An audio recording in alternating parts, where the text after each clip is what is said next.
रिहा करो भाई, रिहा करो सोनम वांगचुक जी को रिहा करो।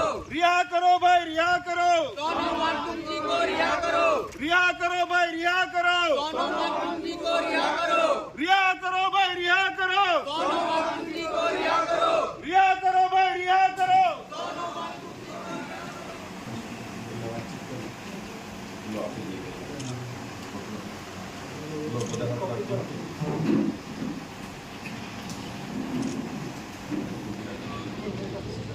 જે પ્રકારે સરકારોએ ચૂંટણીઓ દરમિયાન અનેકવાર કીધું હતું કે છઠ્ઠી અનુસૂચિ લેહ અને લદ્દાખમાં લાગુ કરીશું, કાશ્મીરમાં 370 હટાવ્યા બાદ પણ એમણે ત્યાં છઠ્ઠી અનુસૂચિ અંતર્ગત ત્યાંના વિસ્તારને લેહ લદ્દાખને સમાવેશ કરવાની વાત કરી હતી।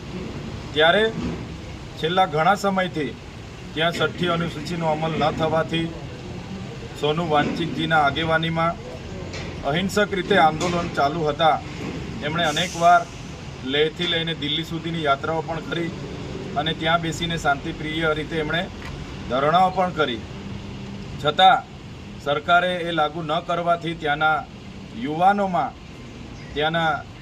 યુવાનોમાં એક આક્રોશ હતો અને એ આક્રોશને લઈને જે તે વખતે 24 તારીખના રોજ જે ઘટના ઘટી, જેનું અમને દુઃખ છે કે જે પણ સરકારી કચેરીઓ કે જેને પણ તોડફોડ જે પણ લોકોએ કરી છે એને દુઃખ છે, પણ એ લોકો આ અહિંસક રીતે ચાલતા આંદોલનને તોડવા માટેના કેટલાક તત્વો ભેગા મળીને આ કર્યું છે।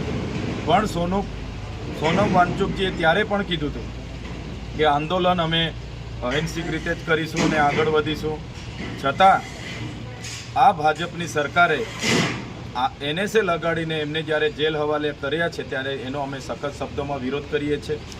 જે વ્યક્તિએ દેશની સેના માટે, દેશના વિજ્ઞાન માટે આટલું મોટું યોગદાન આપ્યું હોય, સમાજના ઉત્થાન માટે આટલું મોટું યોગદાન આપ્યું હોય, એ વ્યક્તિ પર રાષ્ટ્રદ્રોહીનો કેસ લાગુ કરવામાં આવે, જે ખૂબ જ ગંભીર બાબત છે।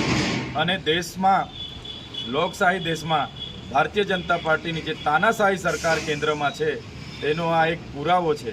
જે વ્યક્તિ પર આખી એક 3 ઇડિયટ જેવી મૂવી બની હોય, જેમણે આખા દેશના યુવાનોને પ્રેરણા આપી હોય, એવા વ્યક્તિ પર જેમણે રાષ્ટ્રપતિથી લઈ નેશનલથી લઈ ઇન્ટરનેશનલ એવોર્ડો જેમને મળ્યા હોય, જેનાથી એવોર્ડથી એમને સન્માનિત કર્યા હોય, એવા વ્યક્તિને રાષ્ટ્રદ્રોહી જાહેર કરીને રાતોરાત એમને NSA અંતર્ગત જેલ હવાલે કરવામાં આવ્યા છે।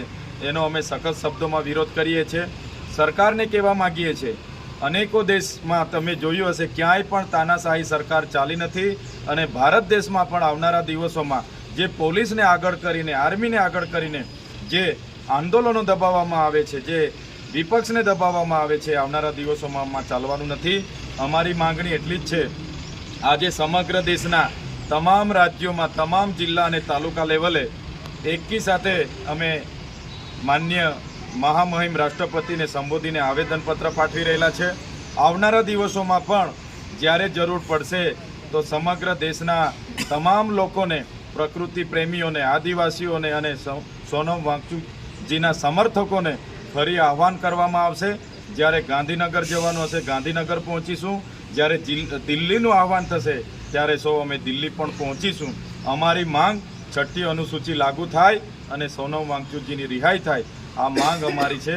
અને આ માંગ સંતોષવામાં નહીં આવશે તો આવનારા દિવસોમાં લોકોને જાગૃત કરીને પોતાના અધિકારો માટે લડતા અને ભેગા કરતા અમે આગળ વધીશું।